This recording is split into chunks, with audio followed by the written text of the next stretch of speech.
Okay. Para saan po yung utang? Sa farm po, doon sa piggery po. Tapos, may mga dokumento kayong magpapatunay sa pagkakautang na yan? Meron po. Pwede po ako mag-provide po. Alright. Hingi po ako sa Salamat. bangko po. And kaya ko po itinatanong ang mga detalyeng ito dahil yung SALN dapat truthful statement ng net worth nyo bilang public official. Opo. No? So, kung spurious ito, you have assets of almost 300 million pesos, Mayor. Para sa akin po, hindi yan Opo. simpleng tao lamang. Okay. Opo. Backtrack ako sa, sabi nyo kasi, hindi sa inyo yung McLaren na 620R. May photo kami dyan. Yes po, Your Honor. Hindi po siya sa akin. Oo, pero yung ipapakita ko pong photo, yung nakapangalan kayo doon na bilang may-ari ng McLaren. Yung isa pa. Opo.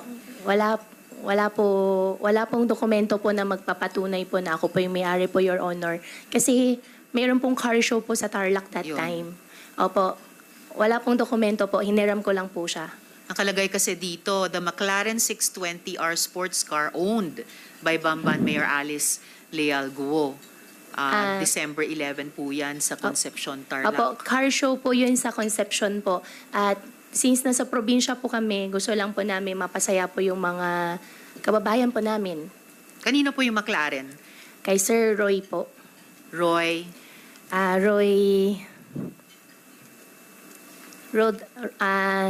Rodri. Bibigay ko po agad ngayon yung apelyido po. Hindi Confirm nyo ko na alam po. yung nagpahiram sa inyo ng 33 million peso car? Rodrina, 18 million pesos ang duties niyan. Siguro naman, alam niya yung pangalan nyo dahil pinahiram niya ang napakamahal na kotse. Dapat Opo, alam niyo yung pangalan niya. Opo, ma'am, i-message ko na po ngayon. Hindi lang po ako masyado sure po doon sa surname po niya. Anong pagkakilala niyo sa surname niya? Rodriguez po. Pesos ang duties niyan. Siguro naman, alam niya yung pangalan nyo dahil pinahiram niya ang napakamahal na kotse. Dapat Opo, alam niyo yung pangalan niya. Opo, ma'am, i-message ko na po ngayon. Hindi lang po ako masyado sure po doon sa surname po niya. Anong pagkakilala niyo sa surname niya? Rodriguez po. Roy Rodriguez? Rodriguez. Sino po siya? Sa kanya po yung McLaren po. Pero sino po siya na nakaka-afford ng isang McLaren? Kakilala ko po siya. Nakilala ko po siya gawa po ng mga sasakyan po. Okay. Itatanong ko rin yung sasakyan. Siya ba ay isa sa mga incorporators nyo dito sa West Cars? Hindi po. Nakita ko lang po yung dokumento. Sige po.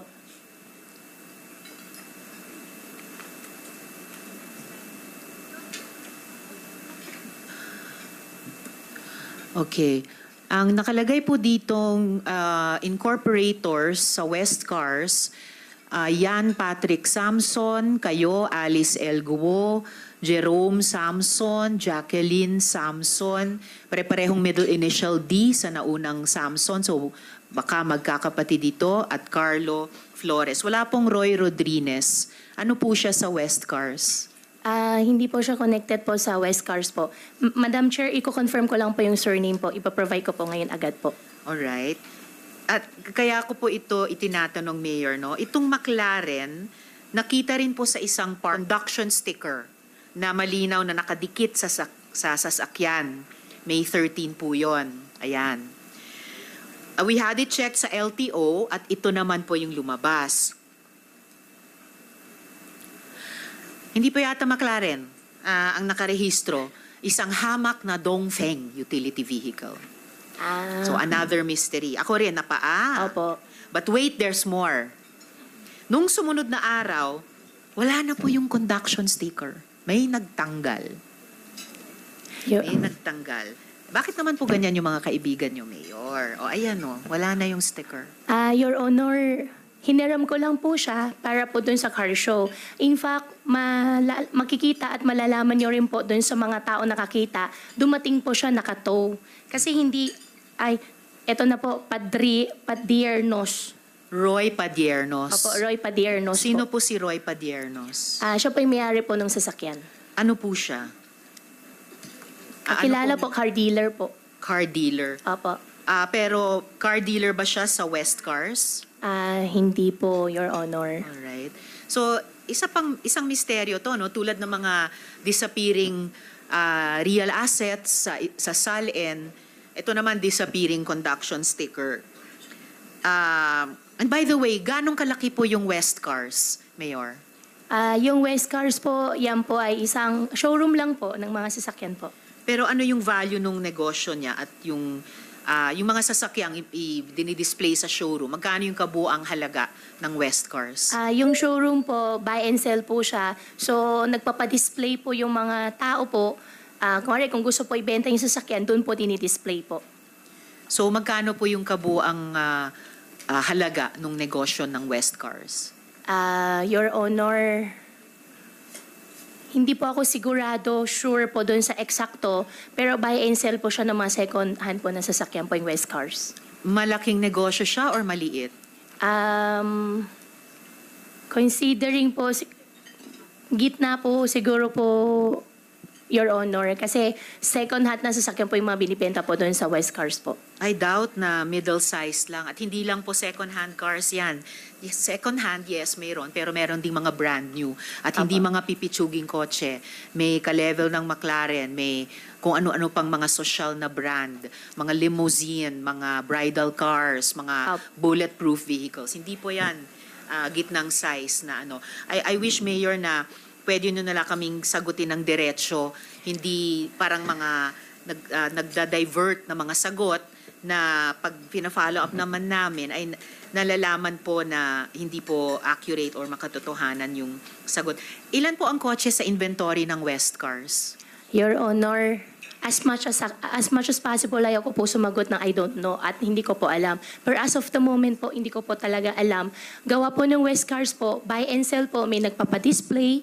Pagkatapos po, benta, bili, benta, doon po yung nangyayari po doon sa West Cars po.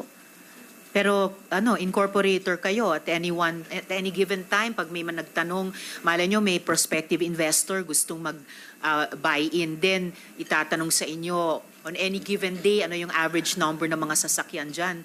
Siguro naman dapat may working knowledge kayo. Yun lamang po yung sa akin. Opo, Your Honor. And, yung West Cars po kasi, Your Honor, hindi po ako yung mismo nagmamanage po doon. Yes, incorporator kayo. Pero I suppose, kung incorporator kayo, meron kayong working knowledge ng negosyo. Due diligence na naman. And interesado po ako because yung McLaren 620R na ipinanalo nyo sa Fiesta nung Disyembre sa Concepcion, yung gray na may spiderweb design na yan, very rare po. Very rare. Ang alam ko may sinis po yan sa customs. So, did another one like that find its way here? Your Honor, dumating po siya nakato, hineram ko po siya. Besides po that, kung ano po yung background po ng McLaren 620R po, wala na po akong idea. At siguro din po, after this Senate hearing po, tatawagan ko po sila at aalamin ko po. Para sa susunod po na tanong niyo po sa akin, kompleto na po yung details ko po. Definitely hindi po siya sa akin po. Hineram ko lang po siya para sa car show po. Kay Mr. Roy Padiernos. Padiernos, opo. Alamin namin siya. Mayor, may papakita naman din po ako dito na mga assets na di umano ay sa inyo. Opo. Can you confirm that these assets are yours? Yan po, mga lupa, mga buildings, mga sasakyan. Hindi po masyado clear po sa akin. Meron po ditong sa real properties, ano ba to? QJJ Farms, Yes po. residential house near QJJ Farms, QJJ Embroidery Center, Baofu Compound, J-Link? Sorry, 3-Link Farm, at another 3-Link Farm, Ford Expedition, GMC, truck, dalawa pang Ford, naulit ko lang yung isang Ford. So isa pang Ford, Toyota Land Cruiser, Isuzu truck, or baka yan, isa, Honda HR-V, Hyundai Tucson, BMW, GAC wagon, Ford Ranger, Gladiator Jeep, 3 Sino truck na dump trucks, Isuzu closed van, Isuzu truck, 2 Isuzu truck na yung isa drop side. Can you confirm na assets ninyo ito? Your Honor, hindi ko na po sila assets. Especially yung sa Baofu po, nag-divest na po ako ng 2021. Yung sa Ford Expedition po, nabenta ko po siya ng 2020. Kaya ko po siya naalala dahil po nakita po siya sa loob ng Baofu compound. Doon sa Land Cruiser po, wala na rin po sa akin. Honda po, wala pa akong maalala na mayroon pa akong Honda. G-Wagon po yung isa. Wala na rin po sa akin. Buy and sell po ng kotse po kasing negosyo din po doon sa West Cars. Kaya umiikot po lang na sasakyan. Pero ang sasakyan ko po, nagamit ko po ngayon is yung GAC po, yung GAC po.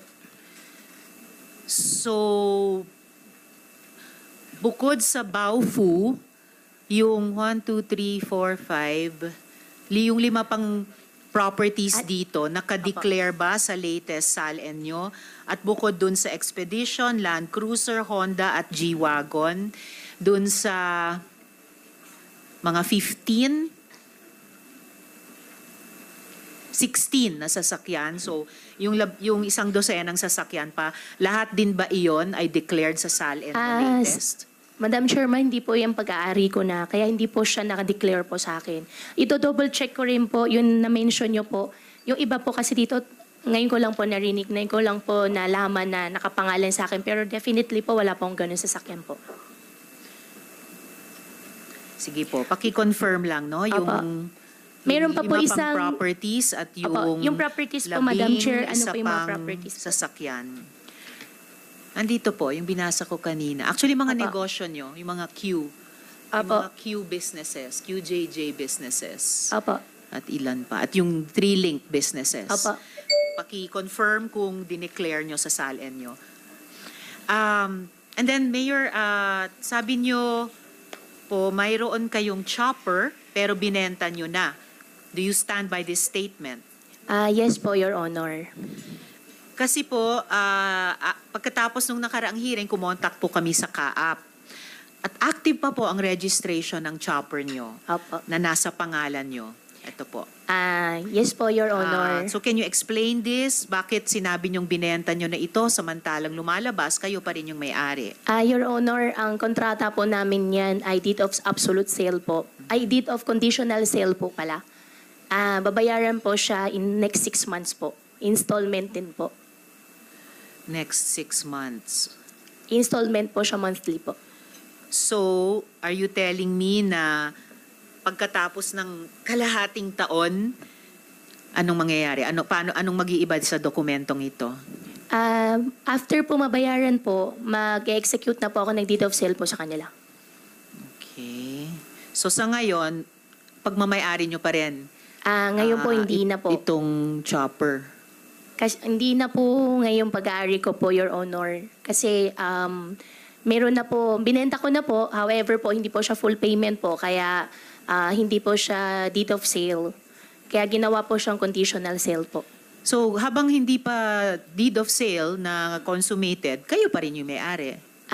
Hindi na po kasi nagbabayad po siya sa akin ng installment po na 6 months po. So sinong may-ari?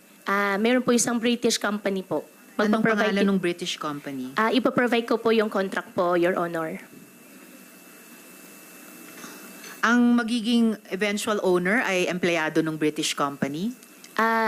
Ang magiging eventual owner po ay yung company po na bumili po sa akin. Na yun yung British company? Opo, magpa-provide po ako ng copy po sa inyo po, Your Honor. So yung British company po yung nagbabayad sa inyo on installment in the next 6 months? Yes po, Your Honor. Meron lang po kami agent in between na magbabayad po sa akin. Anong klaseng British company yun? Bibili ng chopper tapos on installment pa? Your Honor, provide ko na lang po yung details po na lahat po sa inyo para mas ma-investigate nyo po na ano po. Actually, last hearing nyo pa kasi sinabi na ibinenta nyo sa British company. And Apo. last hearing nyo pa pinangako ibigay yung pangalan. So anong pangalan ng British company?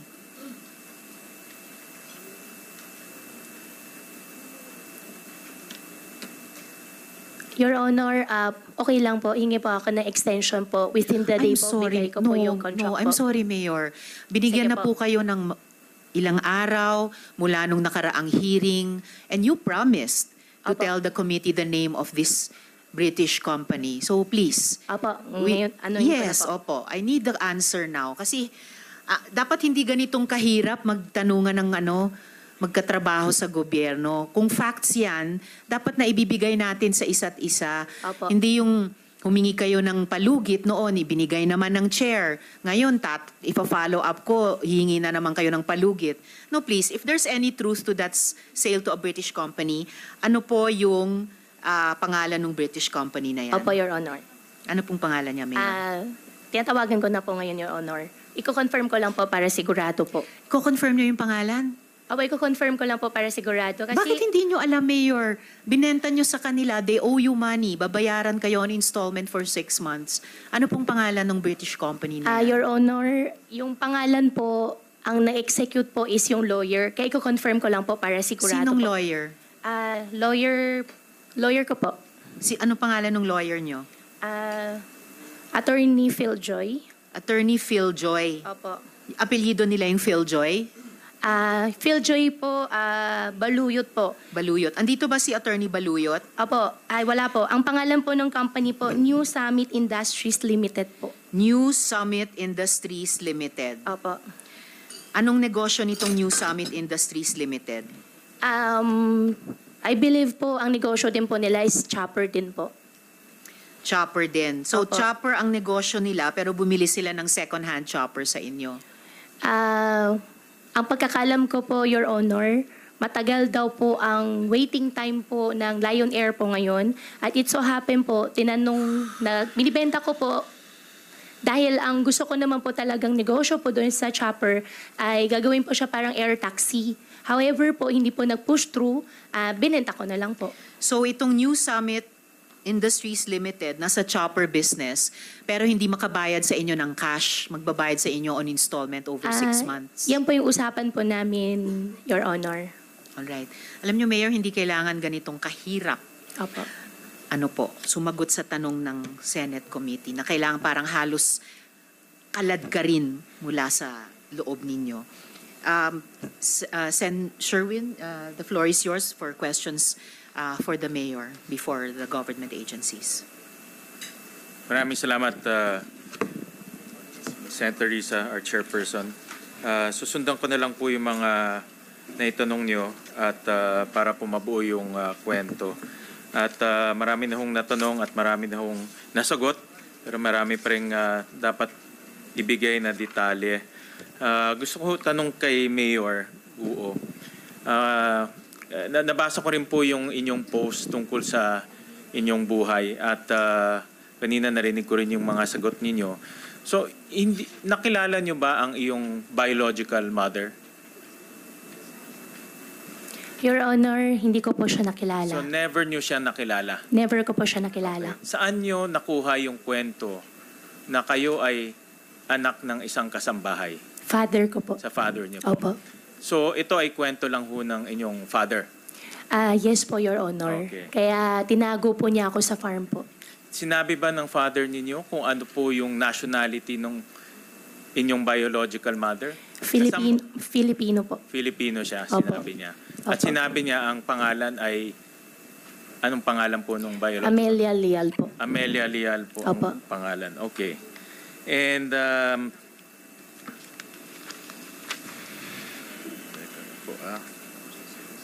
okay. At kanina ipinakita po ng ating chairperson na si Amelia Leal wala pong birth certificate. Si Angelito Guo wala ring birth certificate. So sa mata po ng gobyerno, hindi ho sila pinanganak ho dito.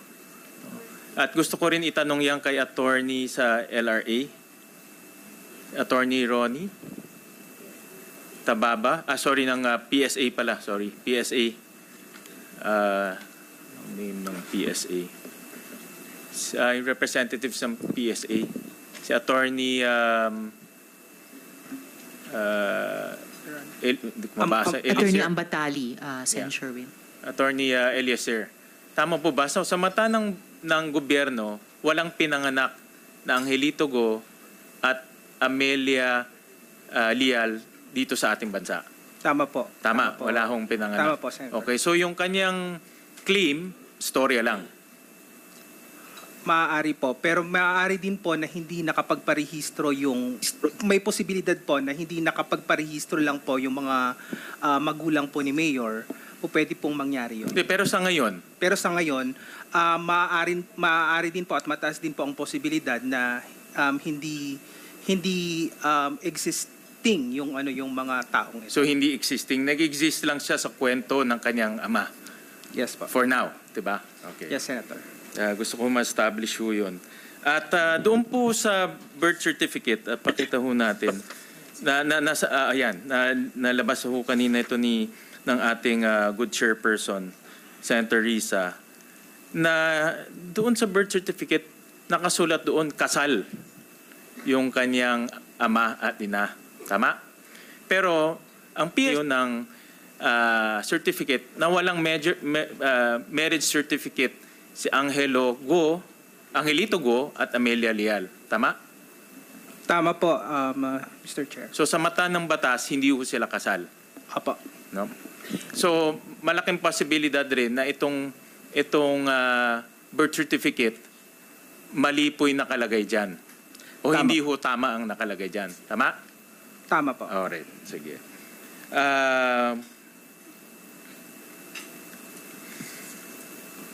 Sa pag-a-apply po sa PSA to ulit, no? Ito po ay late registration. Tama? At nag-apply siya last time na-mention 17 years old. Pero nung tinignan ko late in dates, 19 years old na siya nung nag-apply ng late registration. Tama ho sa PSA? Attorney Eliezer? Tama po. Okay. And sa pag-a-apply ng late registration, may mga requirements. Correct? Tama po, Mr. At may mga salaysay na ibinibigay yung applicant. No? Tama po. So ito po, ang nag-apply dito, tatay niya. Tama po. Hindi po si Mayora. Opo, opo, Mr. Chair. Sa proseso nyo ba? Okay. So mayroong application at itong mga information na nakasulat ho dyan, lahat yan ay base sa information na ibinibigay ng tatay niya. Opo. Dito sa dokumento, Ito po, Honorable Senator, ang informant or ang nagparehistro dito ay yung tatay niya. Correct. So siya po yung naglalahad ng mga impormasyon tungkol doon sa ipinanganak na anak niya. So sinabi ng tatay niya, Filipino siya? Yeah. Tama? Tama. Sinabi ng tatay niya, kasal siya? Tama. Tama? At yun muna ang dalawa. Nasabi kanina ni Mayor Guo, hindi Filipino tatay niya. Nakasulat sa, base sa salaysay ng tatay niya, doon sa birth certificate nakasulat Filipino siya. So hindi magtugma to. At doon sa incorporation papers, pakita namin incorporation papers, consistent na Chinese ang nationality ng tatay niya. Papakita namin yung incorporation papers. Sige, habang ipapakita na lang yan. So, ang ibig sabihin, yung salaysay ng tatay niya, hindi totoo. Mataas po ang posibilidad na hindi totoo yung salaysay niya nung nagrehistro po ng birth certificate. Nagsinungaling siya na Pinoy siya. Nagsinungaling siya na Filipino siya. Tama po. Tama? Posible po yun. Posible yon. Nagsinungaling siya na kasal siya kay Amelia. Opo. Tama? Posible po. So, itong birth certificate na ito, pwede ba nating sabihin defective or invalid? Mali-mali information eh. Maaari rin po nating pag-isipan po na marami pong irregularidad dito sa birth certificate na to. Dalawa ng irregularidad eh. No? At critical in irregularidad, di ba? Dahil in Filipino, dito declared Filipino yung tatay pero hindi, nasabi nga hindi. Dineclare na kasal pero alam natin walang records, di ba? At pangatlo, si Amelia Lial, sinabi nyo walang records tungkol sa kanya. Sa mata ng batas, walang taong pinanganak na Amelia Lial. Pero dito, merong Amelia Lial. So posible si Amelia Lial hindi rin totoong tao. Maaari po. Correct? Opo. So tatlo na. Si Amelia Lial hindi totoong tao, hindi Filipino ang tatay niya, hindi kasal yung, siyempre hindi kasal kasi hindi totoo, no? Diba? So, pwede ba natin ulit sabihin itong birth certificate? Sabi nyo kanina, irregular. So pag irregular siya, hindi natin pwedeng gamitin ito as para basehan sa anumang dokumento. Sen. Sherwin, before Attorney Ambatali replies, just like to acknowledge the presence of Senator Loren Legarda. Salamat, ma'am. Thank you, Madam Chair. And after Senator Gatchalian, may this representation be given a chance to ask questions? Certainly. I just want to know, when you're conducting hearing, our Deputy Minority Leader, is there a timeline for senators to ask, or we can just run on questions? This is free-flowing, Your Okay. Honor, and the Chair will welcome your questions. Thank you very much. After I Sen. Sherwin. understand Salamat this is your po. second hearing, right? With the Second? presence of Mayor Alice Guo. The second. Okay, thank you. Thank you, Sen. Loren. Attorney Ambatali, please proceed to answer the questions of Sen. Tama po Sherwin. ba na dahil irregular ito, hindi pwedeng gamiting basehan to para sa mga dokumento? Ang isang birth certificate po kasi na nakarehistro, po pwede siyang maging basihan pero hindi po ito absolute na basihan ng isang existence ng isang tao. Po pwede pa rin po itong ma-file ng isang kaso, like a petition for a cancellation of birth certificate kapag hindi po ito naaayon doon sa mga requirements na dapat nakapaloob sa isang valid na certificate. Okay. Pero ito kasi, ang birth certificate ngayon kasi nagiging basic document na ito sa marami. No, nagiging default basic document na ito. Sa passport, kailangan birth certificate. Sa PhilHealth, nagiging birth certificate. Even though hindi rin i-require ng COMELEC, pati certificate of candidacy, birth certificate na rin. So, ang ibig ko sabihin, nagiging basic document na siya. Kung ang basic document ay irregular, obviously, susunod na dokumento, irregular na rin. Tama? Tama po. Oo. Like in the case of Mayor Guo, dahil ang declaration niya sa kanyang certificate of candidacy ay Filipino, pero dito sa kanyang yung birth certificate niya irregular, hindi natin pwedeng sabihin totoo Filipino siya dahil irregular yung kanyang birth certificate. Apa. Tama ba yung aking chain of thought?